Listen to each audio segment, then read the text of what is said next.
Hello, welcome to this session. My name is Santosh Kumar Durgam. I'm a certified solution architect. We are going to look at the packed containers for shipment process in this session.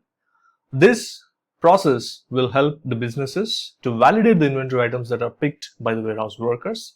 And at the same time, the people sitting at the packing station, they'll be able to pack these products into multiple containers and send it to the customers.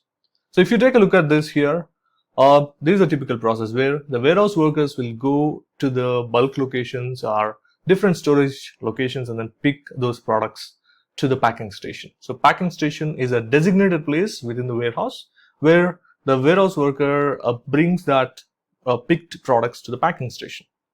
So in the packing station, based on the size of this material and the size of these products that are picked up, so all different things will be validated there, and these products will be packed into different containers. So it could be possible that you have only one shipment, but in that one shipment, there could be 10 products with different quantities. So that one shipment must be sent in multiple containers. So it is critical that these products are properly packed into containers. And whenever these containers are being handed over to the shipping carrier, what will happen is for each container, a specific tracking number will be provided by the shipping carrier. So this process, you typically see this being followed, especially when you're handing over your picked products to a shipping carrier company. So that is where you properly pack them into the containers and give it to the shipping carrier and obtain a tracking number for each of your containers so that the products will not get missed and they will reach to the customer. So if you compare this with the previous simple process that we looked at, we did not have the packing station in between. So what we were doing previously was the warehouse worker pick these products and then directly get them to the shipping area or else a bay door, the outbound area where the truck leaves from the organization, from the warehouse basically, right? So the additional thing that we are getting it here is the packing process. So the mature businesses, what they'll do is within the warehouse, they'll have the packing station and then they want to properly have those containers, everything listed and what is the weight of these containers. So based on all this information, the shipping carriers will charge the organization for the containers that are being shipped to the end customer. So this is the high level overview of the process. And if you take a look at what would change in this process compared to the previous process that you are already aware. So if you look at it, there is not much of a change until after you complete the work. Okay, let's just do a quick walkthrough here. Firstly, we create an order. The order taker creates the order once the order is received. Then we continue to do the reservation. And then we release the order to the warehouse. That is when the picking gets started using a warehouse work, right? So the warehouse workers will complete the work. Then after completing the work, that is where you have a specific pack screen. So at the packing station, there will be a worker who will be sitting and then they have access to the computer typically. So there they'll enter a shipment ID and then start packing these products into the containers. So that is the primary thing that changes broadly. If you look at this process, after the work is completed, that is when the products will be packed into the containers. And after that, you have some minor steps like, manifesting your container or closing the container. We did not, describe those minor steps because all of that is part of your pack shipments into the containers process. Then finally, you confirm the shipment and it goes like that. So this is what we are going to do this in the system now. As we regularly do, what we do is, firstly, let us understand this process. Let us see this in the system and go through this process, the whole cycle. We take a look at it. Then, how do you configure this from scratch? What are the different elements that you have to know to be able to configure this in a fresh, new legal entity, or else, in your implementation, if you want to use this, what are the things that you have to know? So that configuration elements, we are going to look at it later. Right? Let's get in. We are now seeing the process of how do you pack the products into the containers. So I have a sales order already created. You can see that here. So I have this sales order number 31 with the item number 88888. We have a quantity of 10. Okay, so this sales order is already reserved. So I'm not going to show you all that process now. So the sales order is already reserved, and what we do from here is we will go ahead and release this sales order to the warehouse, like how we do it usually. So my sales order has been released. You can see these messages. I can go to the warehouse and take a look at the work details to see if the work is created already. Now I can see the work is created. Also, you can see that this is for a third aisle, first rack, a specific location. So in this example, I've taken the item that we created, which is 88888, which is a chocolate milk. But it is not necessary that you have to definitely do it with this. So the intention is just that as long as you have the stock for a product and you will be able to complete the warehouse work for that particular sales order, that is what is needed. So once after the warehouse work gets completed, that is when exactly we're going to take a look at how the products can be packed into the containers. So if you want to practice with the demo data, that is also fine, where you take an item that has the stock. That's it. So closing this, let's take the work ID. I take this work ID and then let us go to the mobile device menu items. Sorry, the mobile device emulator. So I'm logging into the mobile device emulator. So cancel this, right? So this is just a quick recap, okay? So once after you get into the mobile device menu items, to complete your sales picking, you get into the outbound and then get into the sales picking. Then enter your work ID. So system tells the warehouse worker to go and pick it from this particular location. So he goes there and picks that products from a specific license plate. So which license plate the products are being picked from, that is what has to be entered here. Okay, so to be able to get this license plate number, I'm going to my product number. So I want to go to the on-hand form to pick that license plate number, because now we are in front of the system and not in the warehouse. We don't know which license plate has the stock. So I'm going into the on-hand inventory. So out of this, so this is the license plate that has the stock.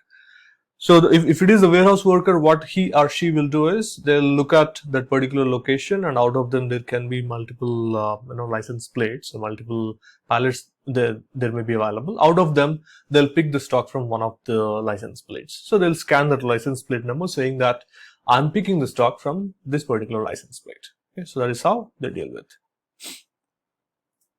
So now assume that the warehouse worker scanned the license plate. Just say okay. It would ask you for the target LP. I explained it in the previous videos. Target LP is where you're picking that stock, and then in which pallet or which bag or which bin that you're putting this stock. So that is your target LP. So target LP, let's assume that is just another simple LP number, LP AAA, something like that. And then complete your warehouse work. Okay, done. If you look at this, sorry, I missed to show you one thing there, but not to worry. I'll just go to the warehouse work that is created. I'll close this. You take a look at this work that is created. So the work that is created has the put location as pack. Do you see here? So previously, if you noticed this, the put location used to be the bay door. So in the simplest scenario that we worked out in the previous videos, we picked up the products from a specific storage locations and then put the product directly into the bay door. That is where the shipping carriers come and pick that particular package and then leave the warehouse premises. Or else if it is being delivered through the internal trucks, that is where the people will pick that particular shipment and then leave the warehouse premises. So previously the put location was that bay door location, but now it is a pack location. That is a important thing that you have to notice for this process. I'll tell you how do you configure the system in a way that system suggests the warehouse worker to go and put it in the pack location. Okay, so that configuration we will look at it later. Right, so this is done. So when the warehouse worker executed the work, there is a step that I said I missed to show you that. The warehouse worker picks the items from a specific location, and the system would suggest the warehouse worker to go and put it in the pack location. So that is a difference there. So now this is done. So my warehouse work is completed. Let's try refreshing this. Yeah, this is closed. You can see here, this is good. Now what we're going to do is take a note of this shipment ID. Okay. I go to the shipment ID, copy this. Now, you can access the shipment ID either from the work, or else if you go to this warehouse and then look at the shipment details, you'll be able to capture your shipment ID. Okay, so capture the shipment ID. And now the important thing, the packing. So how do you do the packing of these products?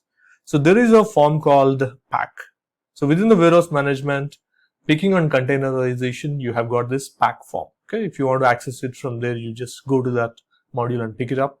I go and take this pack now. So here you have to indicate for which warehouse you want to do the packing, and what is the location that you want to do the packing. So typically take this as a pack location here, and what is the packing profile ID. So we will talk about how do you create this packing profile IDs and what is the configuration requirements for this packing profile ID. So we will talk about them later.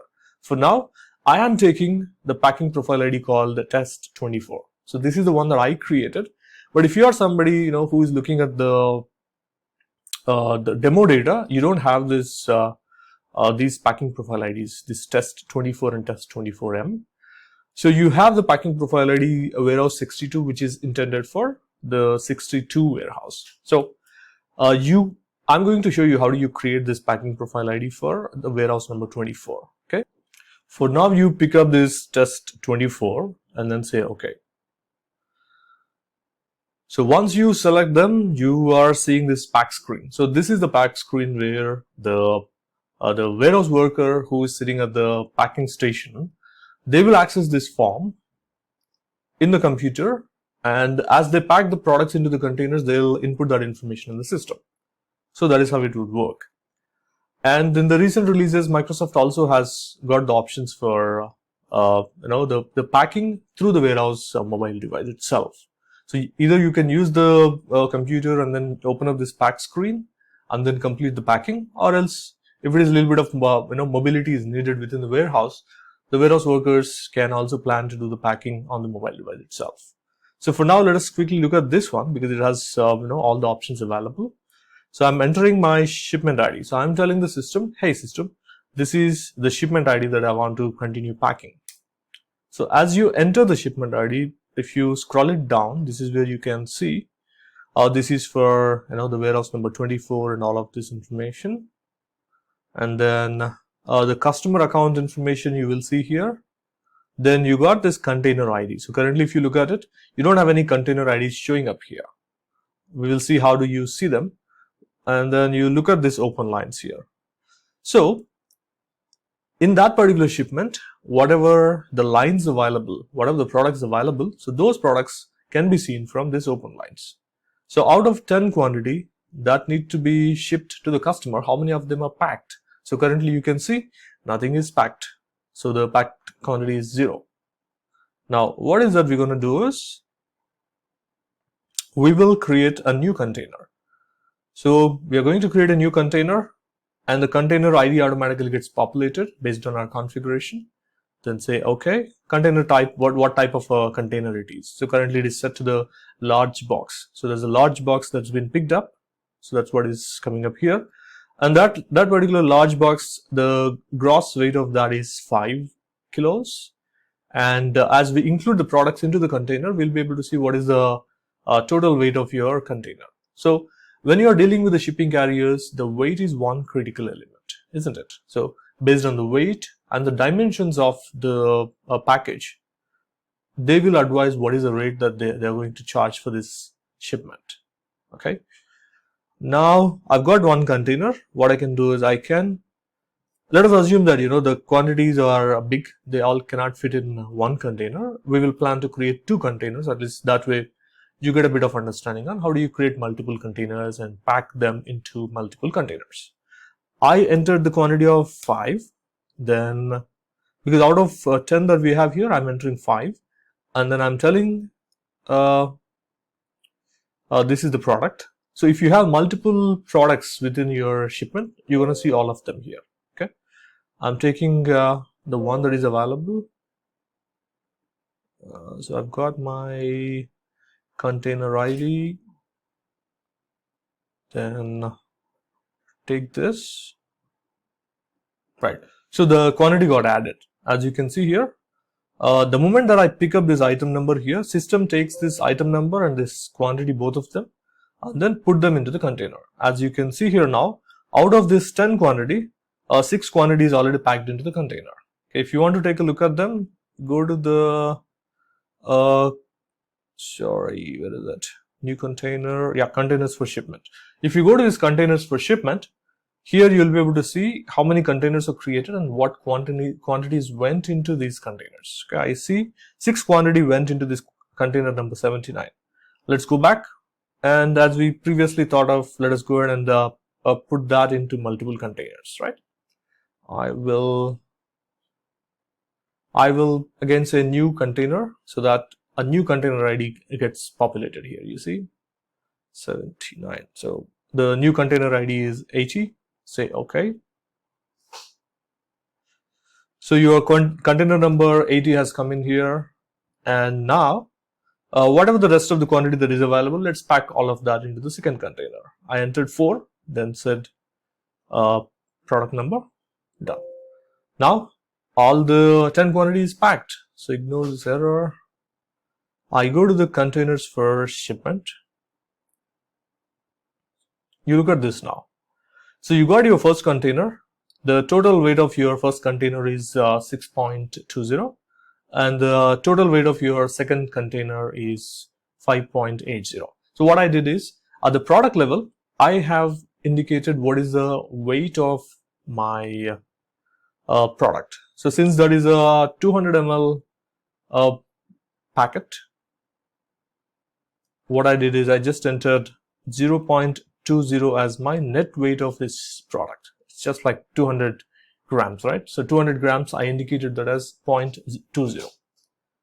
Okay, this is available at the product level. Within the manage inventory, you can indicate what is your net weight of the product. Right, close this, done. So now you got your 2 containers. So anybody looks at the shipment, they pretty much know that it is being shipped in 2 containers, and the container number 79 and 80, and what contents are available in each container. So you might have seen in your real life, sometimes when you're getting a shipment delivery, and if those are like large boxes, I mean, huge products, they are coming in multiple boxes, it will list down what contents are available in each box. So you'll also print a label. I mean, the businesses will also print a label that indicates what contents are available within the container, and then they'll stick it onto the box of the container. So similarly, we can also print the container label, which we're going to be seeing that as part of our labels later. And another important thing that in the process you see is you will see the container contents report. Okay, you can print that from the system, in which the list of contents can be seen in the container content report. That's one of the shipping documents. Typically, the shipping carriers will carry with them, saying that no, we got 2 containers. Each container has these quantities. Okay. So you will be able to print that container contents report. Go to this print and then say container contents. When you print this, print to the screen. So you can see the container content report is printed, container pack list, and this is the product that is in and what is the quantity. And you can also print those batch numbers and serial numbers. Some implementations would require it. So that is it about the container contents report. So like this, You can also configure the system in a way that once you close a container, the container contents report can also be automatically printed. So this is good. Now, the products are packed into the containers. We printed the container contents report. And what else is needed? So you just close the container. So with that, you'll be ready to proceed with your shipping. So as you try closing the container, you see it would ask you for this weight information. You can input the real weight that's been weight, or else you can get the system weight. So when you say get system weight, system automatically gets you the weight of your containers along with its contents. Get them and say okay, and close this container also. And notice one thing here, as I close this container, system is suggesting me a location called bay door. So as we close this container, in this simple process again, we are assuming that as we close the container, automatically it is considered that even the container is leaving the packing station, because the packing station is pretty close by the bay door. So once we just close the containers, that means that's automatically going into the bay door location. That is the reason this is getting changed to the bay door. So any products that are lying at the bay door, those are the ones that will be picked up by the shipment carriers. There will be a designated place. From there, they will pick up these packages. Get system weight and close it. So this is the simplest process of your containers closing. So there is another small thing called manifestation. So as we are closing these containers, we are assuming everything is done, right? But what would happen in some businesses is like, you might want to capture this tracking IDs, because when you're handling these to the shipment carriers, they'll give you one tracking ID for each container. And sometimes it is like for all the containers together, you might get another tracking number. That information is something that we're going to be looking at it at a later stage. Okay. So within one of these videos, you will also know how do you process the manifestation, and also some more things about this container packing. You're going to be learning them. From here, the process remains same because you closed your container, so your shipment is ready. So if you go back to your shipment ID,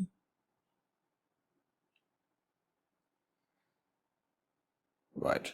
So your shipment work is completed and they're packed into the containers, and those containers are already available at the bay door location. So this is all good. So now you proceed with the standard process from here. So what you do is you confirm your shipment and then you proceed with the packing slip generation. Okay. So your shipment is confirmed and you proceed with your packing slip. So while that is actually the same thing, what I would like to show you here is I want to get your attention on inventory transactions for a quick moment. So I'll take you to the item number. Let us go to this item number, and I'll show you the inventory transactions of this item so that you'll understand how detailed your transactions will show up. You look at this. So these are the transactions that are created today.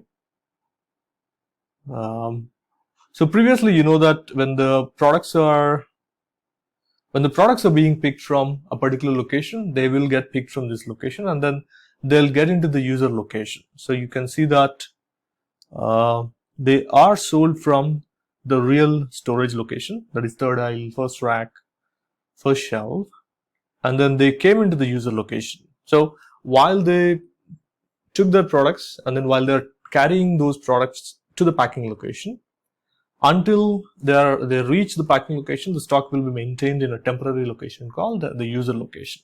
So because of the reason I entered the user ID as 24, that user location is captured here as 24. So from there, as the warehouse worker puts that products onto the packing station, the quantity gets sold from the user location and then that goes into the pack location. Okay. So from here, if you see again, this is a new warehouse inventory transaction that you notice with the reference container. So if you anytime see an inventory transaction with container, that means the products are packed into the containers. Okay. As part of the packing, what happened? you got this 6 packed into one container and 4 packed into another container. So you see the locations accordingly. So they got sold from the pack location and they got purchased into the Bedo location. So that is where the inventory movement throughout the warehouse is brilliantly tracked. That is something that I'm really impressed with many times. So with this, we are pretty good with the process. In the next videos, you will learn about the configuration that is required for making this work in your new legal entity or in your new implementations. How do you configure this? This is our next video. Thank you so much.